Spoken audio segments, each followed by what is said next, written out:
todo mundo. Oi, Dudu. Muito, muito, muito obrigada por ter aceitado o convite. Está aqui no nosso bate-papo sobre arte e educação.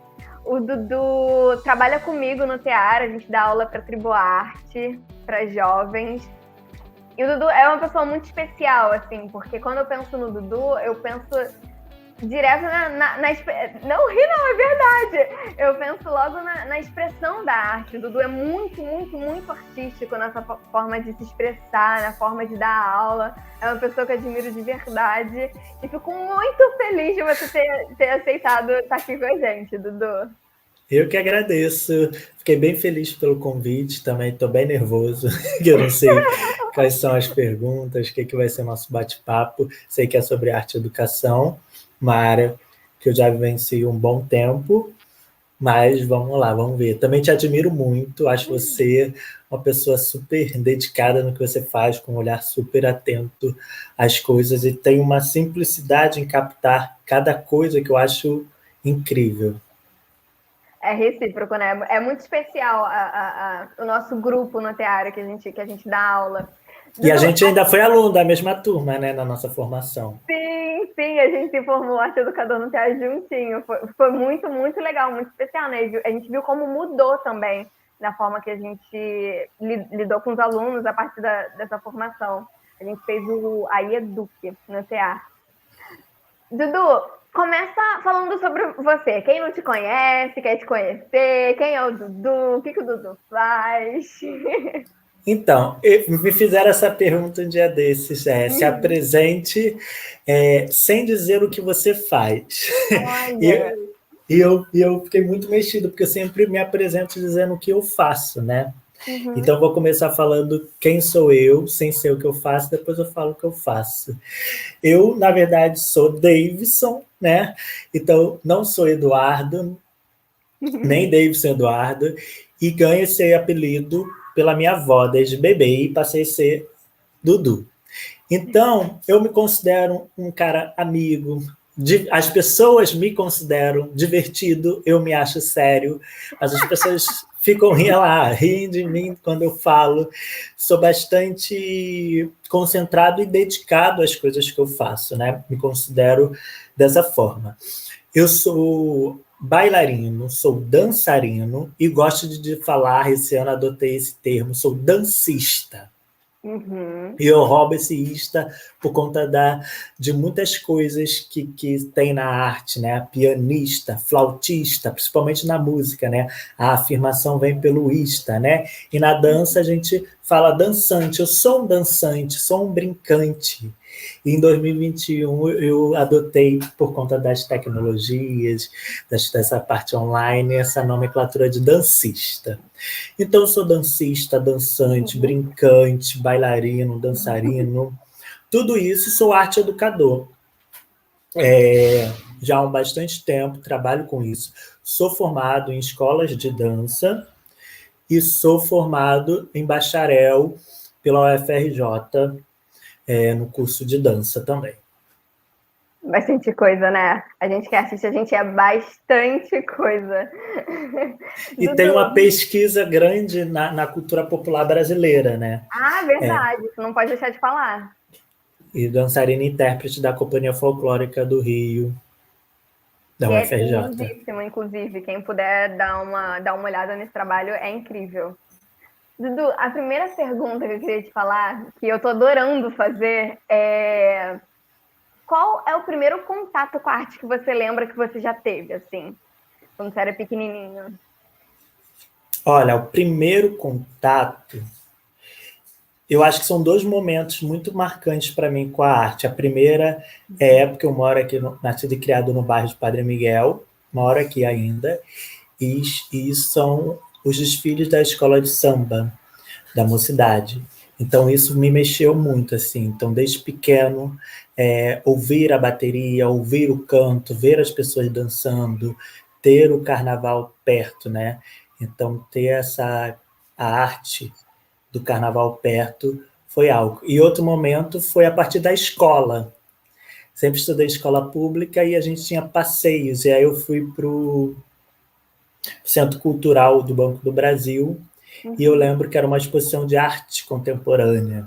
E aí a gente tinha aqueles guias, né? E aí o que marcou muito em mim, assim, foi, eu estava no Fundamental 2. E aí ele falou assim, a arte contemporânea não é que você olha e você vai avaliar se você é capaz de fazer ou não. Porque era um quadro todo branco e tinha um voal em cima, assim. E ele fala, porque isso todo mundo vai saber fazer, pintar um quadro todo de branco. Mas é o quanto que você consegue fazer com que cada pessoa olhe e entenda diferente. Cada um vai entender esse quadro diferente, cada um vai ver uma coisa diferente. E isso mexeu muito comigo, porque eu fiquei muito curioso para saber o que as outras pessoas estavam pensando, porque eu não tinha essa ideia da arte mexer com muitas pessoas de maneiras diferentes. Eu sempre achava que todo mundo lia tudo igual. Então, chegava igual para todo mundo. Então, o que eu via era quase uma regra que achava que todo mundo via. Então, isso foi uma das coisas que mexeu muito, né? A primeira é essa arte de ter contato no seu dia a dia, mas a estética do que é arte, né? Dos conceitos de arte, foi nesse momento também. Caramba, que legal. Esbarra muito nesse lugar da arte como lugar de provocar, né? E de ver por diferentes perspectivas. Ela abre um leque de possibilidades. Isso é muito legal, seu professor falar isso. Bem interessante, sim. E a minha experiência na escola já não era uma experiência tão artística assim, né? Porque eu só recebi uma folha de ofício com vários lápis de cores e tinham temas e a gente desenhava ali. Não tinha um grande desenvolvimento técnico, apreciativo, crítico sobre a arte. Então, acho que foi o meu primeiro contato, assim, de parar e pensar numa obra artística dentro de uma galeria de arte, num lugar bem, né, estabelecido como arte, que fundamenta o que é arte. Sim. Dudu, você foi aluno do TEAR, né? Eu acho isso muito especial, porque você foi aluno e virou educador, assim. Queria que você falasse sobre sua trajetória como aluno do TEAR e também o quanto isso impactou você com uma formação enquanto pessoa mesmo. Que eu acho que é muito o que o TEAR provoca, né? Eu entro para o TEAR a partir de uma audição.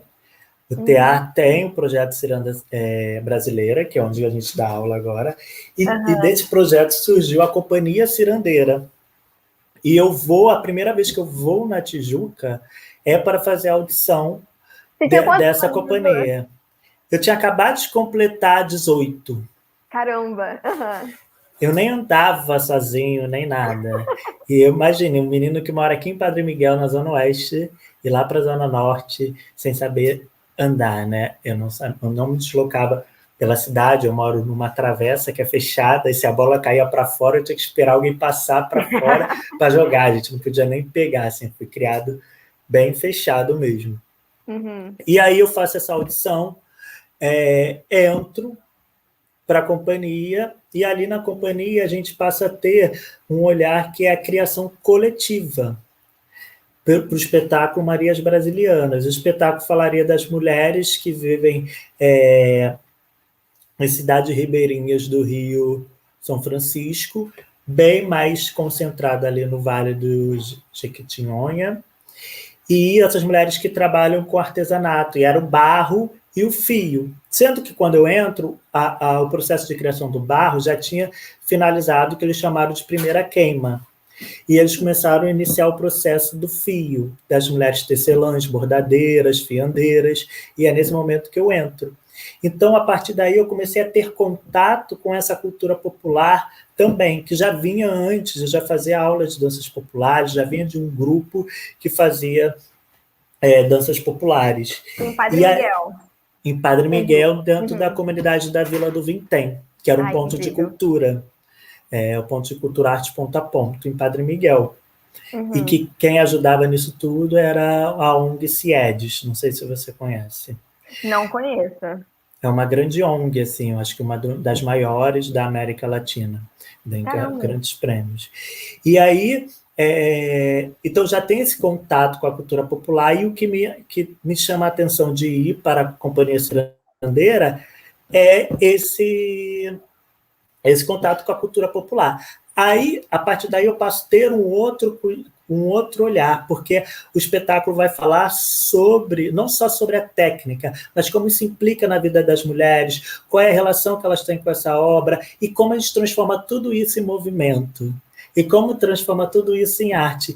E a forma que o teatro também, a companhia tinha de leitura das danças populares, a gente aprendia essas danças, então a gente foi aprender as danças que passavam por essas comunidades, por esses lugares, quais eram as danças tradicionais de lá, e a gente aprendia, pegava, criava células coreográficas e usava as danças populares como técnica para a criação de cena e coreografia. Não fazíamos um recorte da manifestação e levava para o palco, mas utilizávamos como técnica para dançar. Então, muitas das vezes a gente pegava aquele movimento e juntava com outro, e criávamos células, e assim nasciam as coreografias. Dentro de um processo coletivo, onde todo mundo se ouvia. Então, isso também ajuda muito num processo de vida, de ser humano, de como cidadão. Tudo era conversado. Então, a gente levou 1 ano. Eu venho de um processo de escola de dança, academia de dança, onde em 3 meses a gente tem um espetáculo pronto. Então, para mim, eles falavam, em 1 ano a gente vai fazer espetáculo. Eu achava muito longe, muito longo. Como para meus processos em 3 meses, 2 meses, já está tudo pronto. E aí foi onde que eu também fui aprendendo a ter calma, que certos processos artísticos precisam de amadurecimento. Por quê? Porque os profissionais, os professores que estavam com a gente não traziam prontos. Motivavam a gente, traziam ferramentas, instruíam a gente, nos formavam a pensar a criação de um espetáculo, a pensar uma criação. E nisso todo mundo era ouvido. Se éramos 20 bailarinos, todos dariam sua opinião sobre a coreografia, mostrariam suas células coreográficas, aplicariam essas células coreográficas e decidiríamos juntos quais ficariam, quais sairiam e como se juntariam. E então a gente tinha muitas criações. E assim também era na música, porque depois da cena juntava-se com um grupo de música. E depois que juntava com um grupo de música, juntava com as cantantes. E todo mundo opinava, tanto do diretor artístico, do diretor geral, aos coreógrafos e a nós, bailarinos intérpretes. Então, isso também foi um processo muito enriquecedor como ser humano, de você abrir para o seu núcleo, mas depois para um núcleo maior, e um núcleo maior. E todos tinham que falar, todos tinham que opinar. E também, a partir daí, como eu fiquei 4 anos nessa companhia, a gente teve outros processos de ingresso na companhia, né? Outras audições. E nas audições nós também éramos ouvidos. Então a gente passava a olhar quem é que estava fazendo a audição, e aí a gente aprendia a avaliar junto com os profissionais esse corpo. Por que você pensa que não? Por que você pensa que sim? Então, entra-se num questionamento de pessoas, de perfil. Será que não é um olhar preconceituoso? Então, a gente vai aprendendo a lidar, a partir da arte, com situações, às vezes, dos nossos próprios preconceitos, né? Então, isso tudo fui aprendendo no TA, e também as questões de estar em cena, foi onde que a gente aprendeu muito, porque a gente acha que ser artista tá liberto de pudores, tá liberto de vergonha, e aí no teatro a gente também teve esse processo de ensinamento dos nossos corpos, aonde eu permito, aonde eu não permito. Uma situação que a gente teve foi de a gente estar no camarim, o grupo dançando, e as meninas estavam confortáveis de trocar de roupa na frente dos meninos que eram dançantes. E a partir de um técnico que era amigo nosso de iluminação, as meninas não quiseram trocar de roupa, e os meninos da música acharam que era palhaçada delas. E aí teve uma grande confusão, e a gente pediu que o menino se retirasse, todos os meninos se retiraram, e depois a gente sentou para conversar sobre isso, sobre essa situação. Aonde que é abusivo, aonde que não é, aonde que eu aceito, aonde que eu não só aceito, aonde que o artista permite, aonde que ele não permite, porque não está descolado ser artista do ser cidadão, Ser né? humano, é. Então, tudo isso a gente conversava e o que eu aprendi muito no teatro também foi a questão da fala e da escuta. Nem sempre o que eu quero falar, a outra pessoa estar preparada para ouvir. Então, isso a gente também tem a questão da crítica, né? A parte da crítica. E isso a gente também leva na vida, né? A espera de um momento para conversar com o outro. Às vezes a gente quer falar, briguei, quero falar agora, desabafar. Será que o outro está com o coração aberto para ouvir? Vai receber isso mal ou não? Então, às vezes a gente pensa, pô, fulano errou a coreografia. Será que aquele momento é o melhor momento para eu falar que errou? Porque às vezes ele está chateado que errou, ou que esqueceu, ou que aquela parte que ele criou não está encaixada no tempo da música, né? Aquela situação, será que cabe jogar na roda, na hora, naquele momento? Então, tudo isso a gente foi aprendendo, eu aprendi tudo isso com o teatro. Você falou muitas coisas, assim, falou do processo do espetáculo, que, ao meu ver, foi para além de uma montagem, foi uma formação artística que vocês tiveram. Porque a gente, depois do espetáculo, a gente passou também a pensar cenas como oficinas a serem aplicadas. Então, a gente teve uma formação artística e cidadã. Uhum. Também falou... Calma, estava aqui anotado no meu drive. Também falou dessa questão do tempo, né? Do tempo do outro. É algo que muitas pessoas estão falando na entrevista sobre o tempo do outro. E é muito importante a gente ver se isso se repete, é algo que a gente precisa abrir o nosso olhar, né? Para isso. E, Dudu, você continuou a sua formação, né? Você não parou, por exemplo, você falou que começou em Padre Miguel, estudando sobre cultura popular, foi para companhia no teatro, e você continuou, você optou por ir para universidade, né? Você se formou em dança na UFRJ. Como é que foi essa decisão, assim? Porque a gente sempre cai nesse lugar de que artista não precisa se formar, não precisa ir para academia, precisa ou não precisa. Por que você decidiu, assim, se formar na UFRJ como dançarina? Isso também parte do TEAR, né? Primeiro porque o TEAR, como companhia, perdemos o patrocínio da Petrobras, então a gente estava passando grandes dificuldades de manter a companhia. E aí a gente achou melhor para não desgastar as relações, as coisas, porque a gente precisa entender também o tempo do fim, né? Já que a gente estava falando do fim, onde as coisas precisam cessar para que não estrague, né? E sendo que os professores que davam aula no TEAR de dança, todos eles davam aula na graduação de cursos de dança. Incrível. Então, tinha a Mabel Botelli, que dava aula na UFRJ, a Laís Bernardes, que também dá aula na UFRJ, a Mabel dá aula de dança e educação, a Laís na cadeira de danças populares para graduação em dança, nas 3 graduações de dança e nos 2 cursos de educação física. E o Fred, que é o Frederico Paredes, é professor do curso técnico e da graduação da Angel Viana, e ele é professor de dança contemporânea. Então, eles todos davam aula em graduação. Então, foi a partir daí que eu conheci a graduação em dança. Fiquei sabendo. Aí, o outro momento foi ter participado do Festival Folclorando dentro da UFRJ, um festival feito pela Companhia Folclórica. Ter visto uma temporada da Companhia Folclórica no Centro Coreográfico do Rio. E isso eu conhecia a Companhia Folclórica. Aí, como a companhia estava acabando, falta de patrocínio, eu queria continuar dançando danças populares. Eu queria continuar dançando danças populares no palco. Eu queria ser dançarino de palco.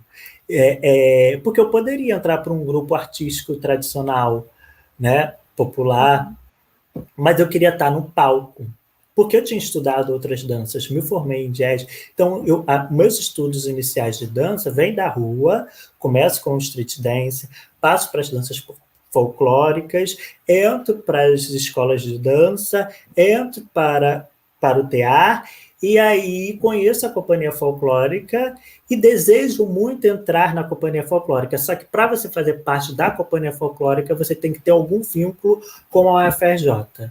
Então você precisa ser funcionário, professor, graduando, mestrando, doutorando, alguma coisa.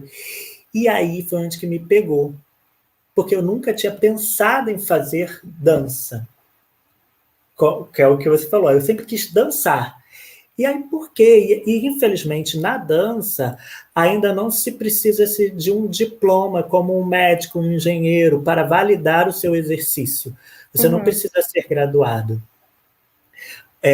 Então, acaba que eu quis entrar para a graduação de dança porque eu não faria qualquer outro tipo de faculdade. Eu não estudaria qualquer outra coisa. Pensei em história, geografia, algumas coisas que eu gosto, mas estudar mesmo, só estudaria dança.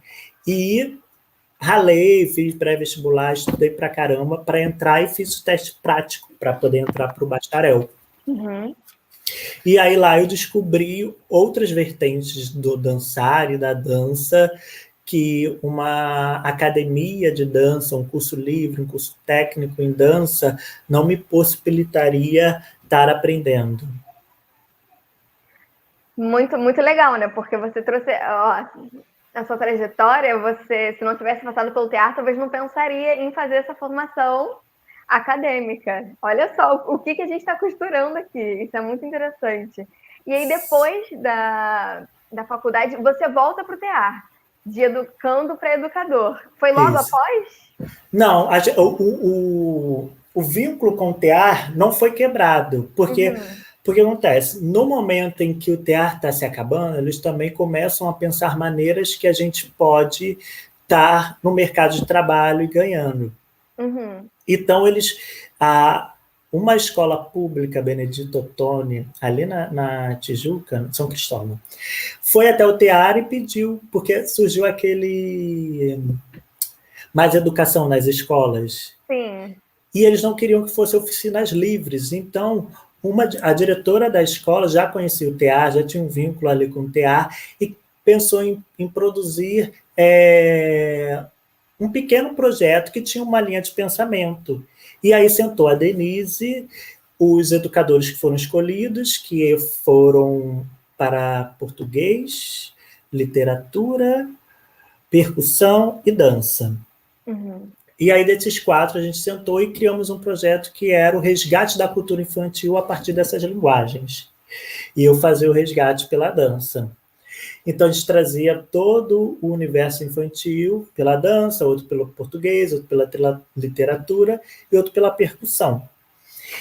E isso foi pelo tear. Então, o tear sempre estava nos assessorando nessas aulas, por mais que não era o vínculo com o tear. Depois, o tear me chama para ser um oficineiro num evento que eles estavam fazendo com o Instituto do CEIAR, que foi parceiro durante muitos anos. Então, sempre estava nesse núcleo. Fui chamado para fazer uma formação de arte e educação para o meio rural. Então, eu sempre estava ali, a Denise me convidando, as pessoas. E aí, quando dá 2018, final de 2017, início de 2018, a gente resolve fazer os 10 anos do espetáculo Marias Brasilianas. Olha que especial. Porque uma amiga nossa, que foi da Companhia Cirandeira, teve uma filha com microcefalia. E ela era muito preocupada como seria que ela conseguiria financiar todo o tratamento dela. E ela resolveu fazer uma vaquinha virtual para que pudesse arrecadar até os 10 anos e poder comprar as cadeiras, as coisas super adaptadas para ela. E a gente, como artista, pensou, não cabe só a gente ajudar financeiramente, a gente precisa mobilizar de uma outra forma. E o nome dela é Maria Luísa. E aí, com esse nome, a gente falou, a gente precisa voltar. E aí foi muito louco, porque a gente precisou voltar com o espetáculo que a gente fez com 18 anos e agora já quase 30 anos. E alguns já com 30. Os corpos eram diferentes, e o dançar, né? Ah, minha perna subia, não sobe mais, a cambalhota funciona mais, e tivemos que fazer todo esse processo. E aí, a partir com essa vivência dentro do teatro, eu recebo o convite da Denise para voltar como educador para um novo projeto que o TEAR estava iniciando, que era o Arte e Educação, para as crianças de 4 a 7 anos. E aí eu volto como educador nesse momento, em 2018. Depois disso, no meio do ano, me chamam para ingressar na Tribo Arte, com as danças populares, para ocupar a cadeira de danças populares. E no ano seguinte, 2019, no meio de 2019, eu sou convidado para dar aula para o AISão, que é Artes Integradas de 10 a 14 anos. Agora falando de um lugar, vou chamar um lugar afetivo. Como foi para você de educando para educador no teatro? Acredito que seja especial. Né? É muito mais que especial. É você também descobrir coisas que você sempre pensava. O teatro tem uma tradição que sempre às terças-feiras à noite tem a reunião. Quando eu era aluno, eram todas as terças-feiras à noite. Quando eu entrei, já era de 15 em 15 dias, e agora online está sendo uma vez por mês, né? Mas sempre às terça-feira. Isso é uma tradição do teatro. E a gente, como educador, como aluno, ficava se perguntando o que acontecia, como é que eles avaliam, como é que era. Que é essa? Como é que é essa reunião com toda a equipe? Porque a gente ficava assim, todo mundo nos conhecia da companhia. E por que conhecia? Claro que era por conta dessa reunião. E o nosso maior, todos que passaram pela companhia, sempre teve um grande sonho de ir trabalhar no teatro. Nem que seja na colônia de férias, uma vez ou outra e tal. Então, foi uma realização de um sonho, você poder sair dessa cadeira de aluno para ocupar um lugar de educador. E esse lugar de educador foi passado para mim com uma grande responsabilidade que mais eu enxergo por um lugar que eu preciso zelar, porque sou das tradições, né? Eu digo que eu sou das tradições, porque a própria dança clássica é uma dança tradicional, né? Então, mais do que da cultura popular, eu sou da cultura tradicional, e que tem todo um significado de passagem. Por quê? Essa cadeira era ocupada das danças populares, da cultura popular, né, no teatro. Esse professor era a Laís Bernardes, que foi uma grande mestra minha, que foi ela que me deu bastante técnica e conhecimento para eu poder entrar para a companhia folclórica. E ela foi da companhia folclórica também, bailarina. Depois, quem ocupa essa cadeira é a Vivi Brito, que é uma grande amiga minha que conheci dentro da companhia folclórica, e ela passa a dizer que eu posso ocupar essa cadeira dentro do teatro. E aí eu volto para ocupar essa cadeira de danças populares, que também é de uma grande pessoa que estuda a cultura popular e que envolve. Então eu tenho uma grande responsabilidade comigo de ocupar um lugar de pessoas que, para mim, passaram por ali, que são grandes nomes. E aí se ver nesse lugar de importância, num lugar que o teatro é de importância, e desenvolvendo um trabalho de mestras minhas, é de maior, assim, encantamento enorme, é poder me olhar e ver também o quanto que eu cresci e o quanto que eu evoluí, que aquele lugar me possibilitou. E mais ainda, né, ver essa troca, esse diálogo, eu gosto de falar desse diálogo constante entre a universidade e o teatro, né? Porque eu saio do teatro, vou para a universidade, e a partir dos meus processos dentro da universidade, o teatro também me ver preparado para retornar e ocupar outros cargos ali dentro. Não sei se a palavra é cargos, né? Mas ocupar inteligências. Outros lugares. Uhum. Na entrevista com a Denise, a gente tocou muito nesse lugar, assim, de que o teatro valoriza muito o aluno. E alguém que esteja aqui vendo pode achar super incomum, né? Caramba, ele de aluno virou educador. mas no tear isso se faz um lugar... Quando eu entrei, eu também fiquei surpresa ao ouvir isso, mas no tear, isso vou dizer que é comum, mas porque valoriza o aluno, está muito preocupado em dar protagonismo para esse aluno e dar também autonomia, né? Isso é algo que a gente preza muito no TEA. E assim, uma pergunta, você se vê nos seus alunos? Pode ser não. Não tem problema ser não. Olha, eu nunca parei para pensar se eu me vejo nos meus alunos, porque eu ainda não caiu minha ficha. Uhum. Eu me vejo ainda como aluno. Às vezes eu tô ali no tear e aí eu escuto alguma coisa e eu mesmo travo. E eu falo, não era para mim, né? Eu não sou mais aluno. O tear tem 2 andares, então subir para o segundo andar, como eu era bailarino, não era necessidade nenhuma. Toda a aula era feita lá embaixo, no salão ou no pátio.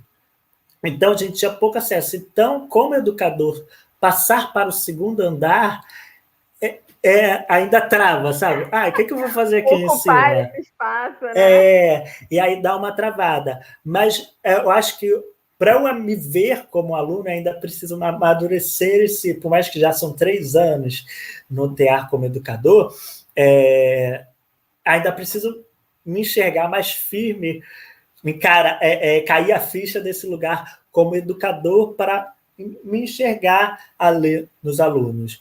Mas é claro, assim, que eu enxergo que o TEAR e as nossas aulas, a nossa formação que nós damos para eles, é muito nítido a gente ver que todo mundo que passa pelo TEAR e continua no TEAR e passa pelos processos pelo TEAR, escolhe uma formação artística. Uhum.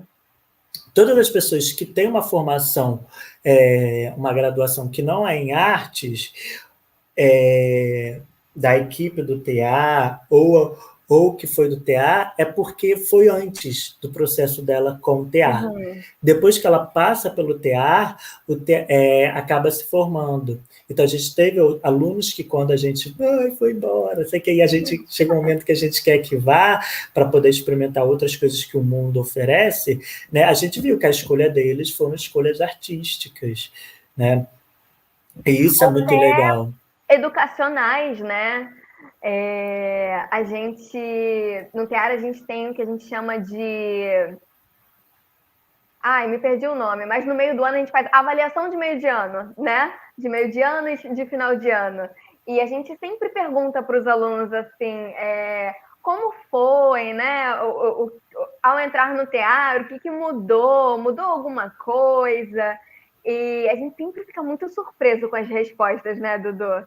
Todas as vezes, nada muda, sempre vem uma surpresa, porque eles falam com tanta afetividade mesmo das aulas do TEAR, falam quanto mudou a visão deles para o mundo e para a educação em si. Muitos deles falam, né? Ir para a escola ficou mais leve depois do TEAR. Ou então, eu só vou para a escola porque depois eu tenho que ir para o TEAR. Porque eu acho que a experiência no TEAR, assim, nós como educadores aprendemos ali no TEAR que a experiência com a arte tem que ser de forma positiva, de forma afetiva, provocando que eles desejem e passem por experiências boas, para que fique marcado bem. E aí, nisso, a boa relação, né? Os bons processos fazem com que as coisas fiquem. Uhum. Não é só o resultado final. Então, porque se ele tem um ótimo resultado final e o processo foi uma catástrofe, esse jovem, essa criança não vai querer passar por esse processo de novo. Exatamente. Porque o que fica é o processo. Exatamente. Então, esse lugar afetivo se dá porque a gente tem um cuidado com os processos. E ter um cuidado com os processos é a escuta, é escutá-lo, é acolhê-los. E isso o TEAR faz. E isso faz por conta do olhar humanizado. E isso não faz de uma maneira assim, a gente estuda para isso, a gente no teatro tem constantes formações, a gente tem constantes palestras, colóquios que nós educadores temos que participar. Então, o teatro também nos possibilita, como professores, né, como educadores, é uma formação contínua. E isso a gente agradece muito, né? Porque são cursos maravilhosos. A gente entra em contato com áreas até que a gente não despertaria algum tipo de interesse ou não teria oportunidade, né, de entrar em contato. Vem muitos educadores de São Paulo também para darem palestras, vou dizer exclusivas, mas é porque porque é preparada para a comunidade tearteira, né? Isso. E eu até entrei nesse assunto com a Denise, que como o TEAR tem essa prática da pedagogia democrática, né, que se chama, da formação continuada, das reuniões, e como isso acontece de uma forma muito harmônica. Mas exatamente, e isso se dá por conta de trabalhos, né, feitos, a gente compreender que processos são diferentes, a gente estuda isso, a gente aplica isso, e como isso também entre os educadores da equipe não acontecer. Não poderia não acontecer, né? Então a gente respeita, a gente pensa se ali é o melhor momento de eu falar algo, se não é, se é agora, por exemplo, eu e o Gabi que somos da mesma equipe, será que é agora que eu preciso impor algo ou depois? Se eu preciso falar na frente de toda a equipe, eu posso mandar uma mensagem particular. Então isso também acontece na própria equipe. Né? A gente aplica isso com os nossos alunos, mas a gente vivencia isso na prática, assim como a gente também vivencia na nossa prática as nossas atividades que a gente passa para os alunos, porque as nossas reuniões pedagógicas iniciam com atividades que muitas das vezes vão ser aplicadas com os nossos alunos, que foi algo que quando eu entrei como educador, eu falei, eles brincam, eles fazem isso que a gente faz, né? Então foi algo que eu falava, caraca, eu achava que todo mundo sentava aí, fulano de tal, o que você acha? Isso aí que e tal, assim, não, eles, né? A gente faz atividades dinâmicas, aprende um com o outro, são preparadas até aulas, né, para que a gente possa também passar por situações. E aí o que eu gosto de falar é muito maravilhoso ser educador no tear, mas é divino ser aluno tearteiro. Sim, sim. Eu falando agora de mim, eu comecei como educadora, né? Caiu dos céus, assim, essa oportunidade. E depois eu virei aluno no tear e eu fiquei, ai, que especial! É muito gostoso. É muito especial. Tá nos dois lugares, assim, a gente se deleita muito, né? Eu falo muito, Gabi, se você quiser me cortar, você pode me cortar. Não. Porque, e o que eu gosto muito de bater na tecla, assim, porque é especial, não é mágico. É especial porque é muito trabalho. Por que é muito especial ser? Porque o aluno chega, ele se sente acolhido, ele se sente protegido, ele sente que tem um lugar de fala e de escuta. Por quê? Porque a gente prepara, a gente chega antes.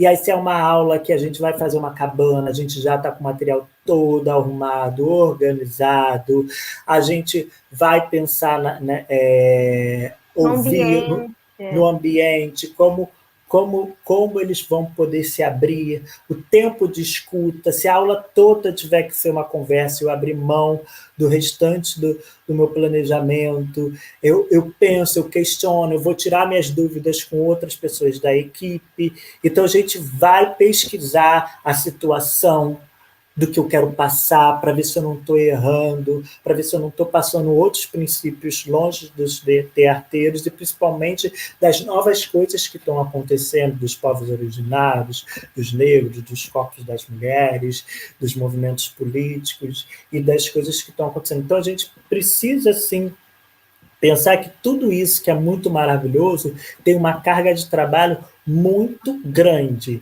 E trabalho, às vezes, braçal mesmo. Você carregar, sei lá, caixas de tecido para deixar no espaço. Você carregar caixas de blocos de madeira para que eles possam. E depois você guardar isso tudo. Exatamente. Ler o relatório, escrever os relatórios das aulas, lê o relatório que seu amigo escreveu, né? Para entender também como foi o andamento, né? Eu e Dudu, a gente dá... Agora trocou, mas a gente dá aulas segundas e quartas em momentos diferentes. Então, assim, é muito importante, se eu dou aulas segundas, eu leia como foi o processo deles na quarta-feira, para na próxima segunda eu complementar, trazer algo que vai ajudar o meu colega educador, ou então que vai facilitar, ou que vai ser completamente diferente, mas que depois, quando ele for ver o meu relatório, ele vai falar: ah, entendi, ela quer que eu pegue esse lugar aqui, vou trazer para esse lugar, então, aqui, para poder ajudar ela, sabe? O Dudu tocou em um ponto muito importante, assim, que o aluno é o protagonista e a gente tem um cuidado com o conteúdo, com tudo que a gente vai levar para ele, mas se ali na aula a gente vê que ele trouxe alguma outra coisa que vai levar para outro lugar, tá tudo bem. A gente pode abrir mão do planejamento, porque o nosso planejamento é pro aluno, né? A gente não tem que ficar agarrado àquele objetivo, eu tenho que ensinar isso daqui desse jeito. Não, se ele traz outras coisas, é o contrário daquela coisa da tábula rasa, né? Ele não sabe nada, eu que vou depositar conhecimento. Não. A gente vai aproveitar o que ele tem, o que ele pode trazer para ajudar. É uma troca, né, Dudu? É uma troca.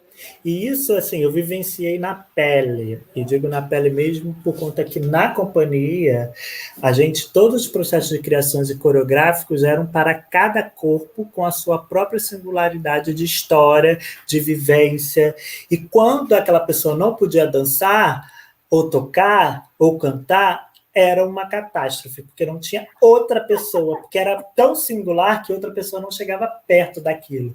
E aí, se alguém saía da companhia, era um caos, porque todo um processo tinha que acontecer de novo, a gente tinha que mostrar os vídeos, dizer de onde surgiu aquilo, quais foram as nossas referências, e a pessoa ir mostrando sua habilidade, mostrando os seus movimentos, e aí ela criaria a sua própria coreografia para fazer.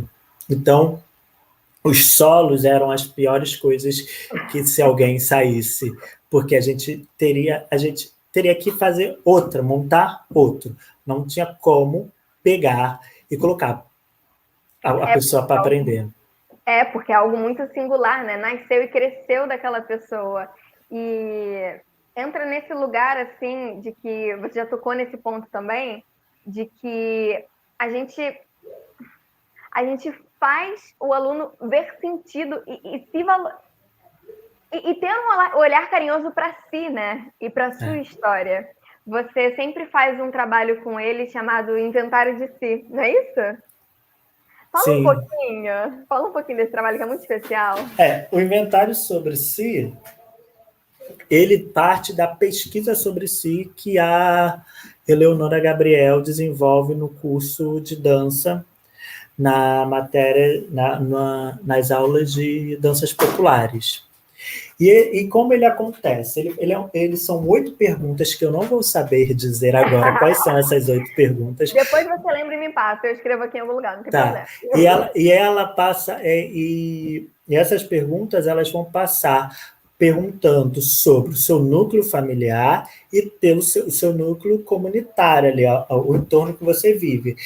Porque tudo que é nosso, tudo que a gente faz não é nosso sozinho, é carregado de uma história, é carregado de conceitos. Isso faz com que a gente enxergue que o meu jeito de me movimentar, às vezes, é muito parecido com a minha mãe, porque minha mãe dançava samba na minha cidade, né? E aí o cara lá, que a mãe veio do Maranhão, vai descobrir, e aí ele chega com cacuriá, minha mãe dançava cacuriá, e a gente vai estudar o que é o cacuriá.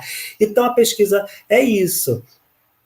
Quais são as coisas que só a sua família faz? Quais são os passeios? Quais são a receita que é só da sua família? Existe uma música, uma maneira de se cumprimentar, uma brincadeira, um encontro que só a sua família faz? No seu bairro, existe alguma festa tradicional, uma festa que acontece em algum momento específico, alguma coisa que que tem uma data certa para acontecer? Quais são as manifestações que acontecem ali? Existe uma personalidade ali, uma pessoa que todo mundo conhece no bairro, que todo mundo sabe quem é? Tem alguma música que é específica do seu bairro? Quais são os artistas que tem ali do seu bairro? Então, tudo para que a gente passe a entender que nós fazemos a cultura, porque a gente passa a entender que a cultura, a gente, pelas mídias, a gente acha que quem faz a cultura está longe da gente, a gente acha que principalmente a cultura popular é aquilo que é ribeirinho, que é rural, e que principalmente está muito afastado de mim, porque eu estou tão acostumado com o meu baile funk aqui, com o meu pagode todo domingo na esquina, que eu não sei o que eu não enxergo aquilo como algo cultural, de pertencimento, né? Então, a gente tem as nossas culturas locais e nossa cultura muito maior, né? Então, tem a cultura do núcleo familiar, o núcleo comunitário, o núcleo municipal, o núcleo estadual e o núcleo federal, vamos dizer assim, do país, né? E aí as coisas do mundo, né? Então, a gente vai fazendo com que eles percebam e olhem para essas coisas e valorizem o que são seu. Que mestre Chiquinho diz, das Cirantas de Itarituba, né? Quem não valoriza o que é seu, quem não conhece o que é seu, quando vê, não reconhece. Caramba. É muito... Talvez ele tenha falado diferente, que eu dei uma embolada. Não tem problema, mas a essência está aí. Mas é praticamente quem não conhece o que é seu, quando vê, não reconhece. Uhum. Esse trabalho é muito especial, assim, é muito legal ver e trocar e conhecer do outro e se reconhecer no outro. É muito bonito, assim, de ver ele acontecendo na turma, né? Uma coisa também que acontece, assim, eu falei a reunião de meio de ano, dessas avaliações dos alunos, e é muito interessante quanto a gente consegue, de alguma forma, através dos nossos processos educacionais, afetar eles, né? Como a arte ajuda na trajetória, né? Sim. Isso é muito especial. Você queria falar um pouco sobre isso? Porque é muito especial para a gente ver isso acontecendo, né? Porque assim, no tear, né, que eu aprendi lá, que o que só faz sentido é aquilo que perpassa. Aquilo que passa não vai ficar, não vai fazer sentido, é aquilo que fica. Então, para aquilo ficar, a gente vai preparar algo que afete. Para ficar, aí a gente volta no que a gente estava falando, tem que ser bom. Porque o que é bom faz sentido. O que vai fazer ruim, a gente quer tirar. A gente quer eliminar. Então, a partir do momento em que a gente vai produzir uma aula, planejar uma aula, a gente vai. A Claudinha fala muito isso, né? Planejar uma aula, um plano de aula, é como se fosse uma mala de viagem, aproveitando o avião que passou. Então, eu vou para um lugar que é quente. Então, eu coloco minha sunga de praia, coloco meu chapéu, coloco meu protetor solar, coloco isso aqui, mas vai que um dia esfrie. Eu vou botar um casaquinho leve. Que chova, eu vou colocar um tênis para não molhar o meu pé, que eu só vou levar chinelo. Não. Mas vai que eu quero ir num restaurante chique, não fique só na praia. Então, eu coloco outra roupinha mais elegante. Então, isso a gente vai pensar quando a gente construir nosso plano de aula. Será que falar sobre isso machuca alguém? Se machuca e é necessário falar sobre isso, como eu vou falar sobre isso? Será que eu não fragmento isso em várias aulas? Então, a gente vai buscando estratégia de que os assuntos possam ser tocados de uma maneira positiva. Então, essa maneira positiva, a intenção é que perpasse por eles. principalmente com a tribo, que a gente vai tentar fazer com que eles possam ser criadores. Uhum. Então, não é a gente vai chegar com uma coreografia pronta. Então, eu dou aula de danças populares a partir que eles apreendem aquelas manifestações, os sentidos daquelas manifestações, por que daqueles movimentos, onde aquilo se acontece, para quando a gente pedir que eles criem, eles já estão encharcados disso e que possam transbordar. E aí, para eles, a gente quer que eles transbordem coisas lindas. Então, preciso encharcá-los de coisas bonitas. Então, tudo vai a partir de quanto que a gente se propõe a fazer, o quanto que a gente quer, e a gente sempre quer a melhor experiência. E a melhor experiência para a gente não é aquela experiência que o resultado final é a coisa maravilhosa, e os corpos estão quebrados e as mentes estão destruídas. A gente quer que o final, os processos, as relações sejam fortificados, que eles ali saem fortes para as escolhas, para que eles possam se posicionar, para que eles possam ter coragem de ser quem eles são, que eles possam ser um coletivo, respeitem uns outros, as opiniões, mas que também possam criar coisas lindas, maravilhosas, artísticas. Então, a gente não descola o processo artístico de formação deles do processo técnico de formação de qualidade, do processo de humano, que isso é junto, é assim que a gente escolhe. Sendo que esse processo, a gente tenta sempre trazer as melhores experiências, e não é a melhor experiência de uma melhor aula. Às vezes a aula foi muito ruim, porque eu tive que ficar num ponto só, mas que eles puderam captar da melhor maneira aquilo. Sem que aquilo chocasse, sem que aquilo agredisse, sem que aquilo tornasse, mais uma vez falando, uma péssima experiência. Porque eu vi um vídeo esses dias, eu não lembro qual é o filme, que o menino não queria dançar, acho que foi de uma série.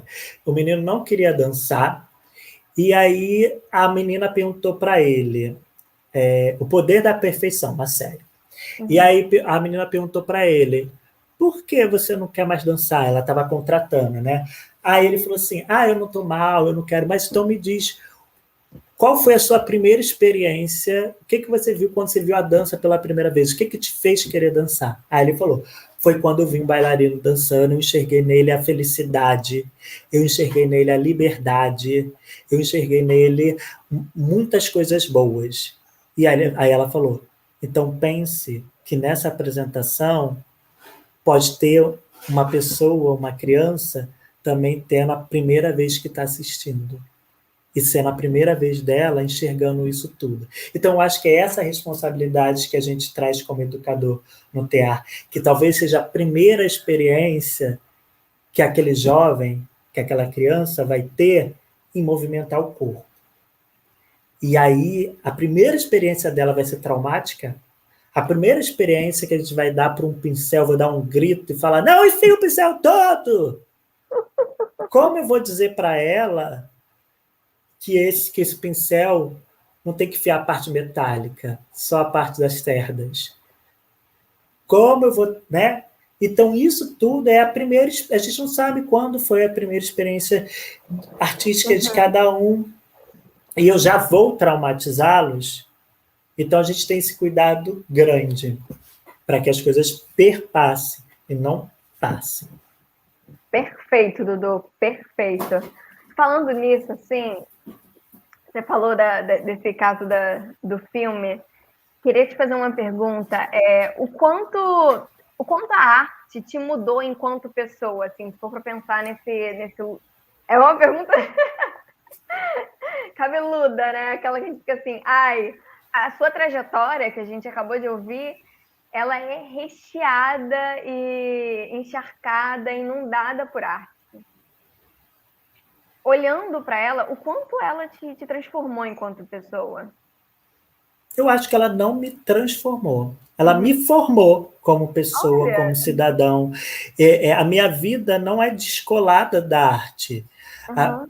Eu sou quem sou por conta da arte. Não existe uma pessoa antes da arte e uma pessoa depois da arte. Eu passo a dançar com meus 14 anos de idade. 14 ou 12? Acho que foi 14. 14 ou 13 anos de idade. E, então, eu sou muito jovem, eu não tenho outras experiências antes. Então, antes disso, eu já vivencio os passeios da escola nas galerias de artes. Então, vou para os museus, vou para as coisas. Então, o meu processo de formação sempre foi conjunto com arte. Então, eu passei, com 14 anos, a entrar para um grupo de dança, os jovens de periferia. E aí, as minhas relações de amizade nascem dali. Depois disso, eu entro para a escola, para o grupo da escola. E aí, eu danço na escola e danço nesse grupo. Depois disso, eu entro para a comissão de frente da Universidade Padre Miguel, com 16 anos. Então, meu bairro todo passa a me conhecer por conta dessa relação, porque a escola é campeã o tempo todo. Foram 6 anos sendo campeã e eu ali. E depois disso eu entro para a escola de dança e conheço grandes amigos na adolescência. E passo a vivenciar com eles o que se vive numa adolescência dançando. Minhas primeiras e grandes viagens e grandes experiências de vida foi o que a dança me proporcionou.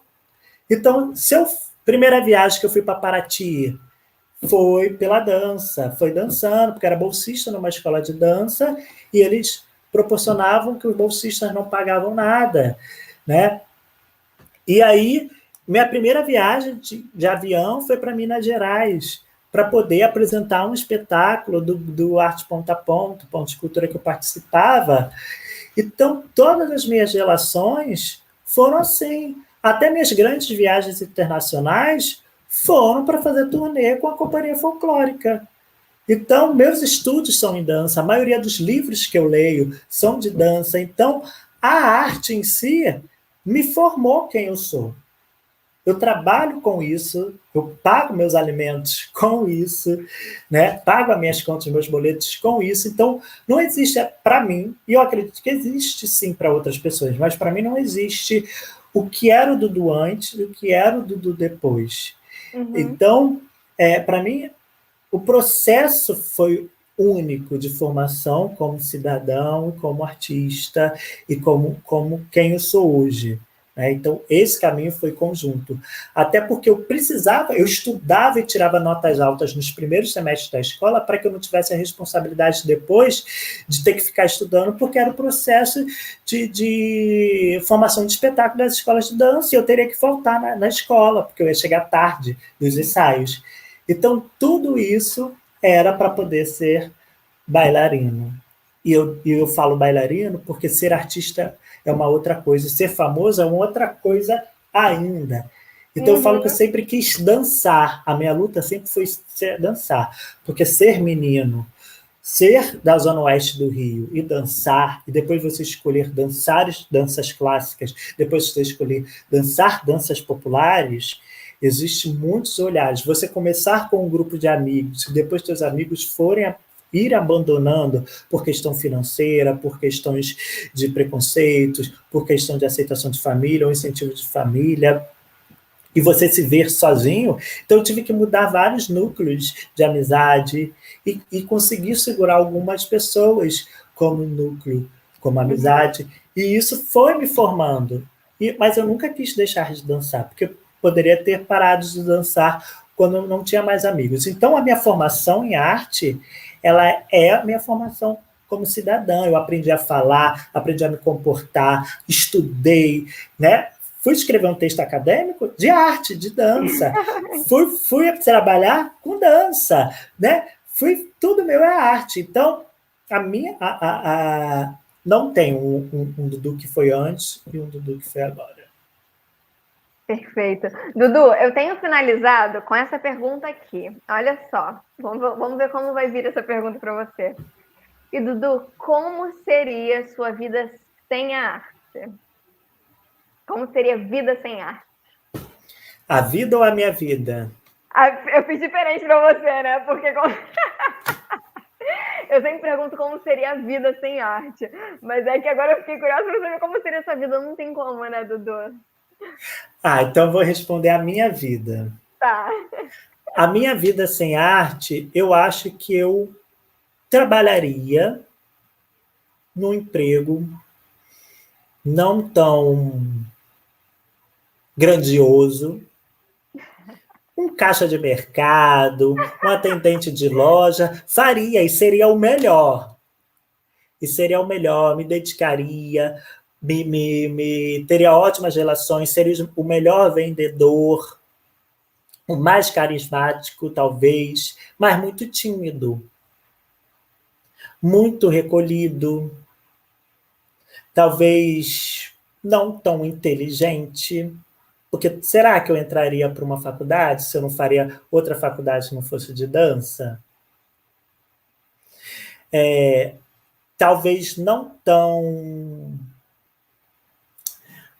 empoderado e principalmente não tão firme de quem eu sou, porque sentiria falta de algo, mas desempenharia uma vida social normal. Normal, não, talvez não seria frustrado, mas sentiria falta de algo que eu não saberia o que era. Perfeito. Perfeito. De verdade. Foi especial a pergunta ter sido diferente para você, porque é isso, assim, a arte tem um lugar muito de nos dar uma certeza e uma liberdade para ser quem a gente é, né? Sim. Então, assim, eu faria outra coisa, desempenharia bem, ia ser dedicado, mas talvez não seria tão completo, assim. A gente diz que o cérebro, a gente usa só um pedaço dele, né? A gente não usa 100%, vamos dizer que sem arte a gente usaria menos ainda. Total. Não seria tão inteligente, porque eu gosto de ler sobre dança. Até onde eu faço uma consultoria para os meus trabalhos, ela falou, você precisa ler outras coisas a não ser dança, né? Mas não consigo, durmo no meio da leitura. Perfeito, Dudu.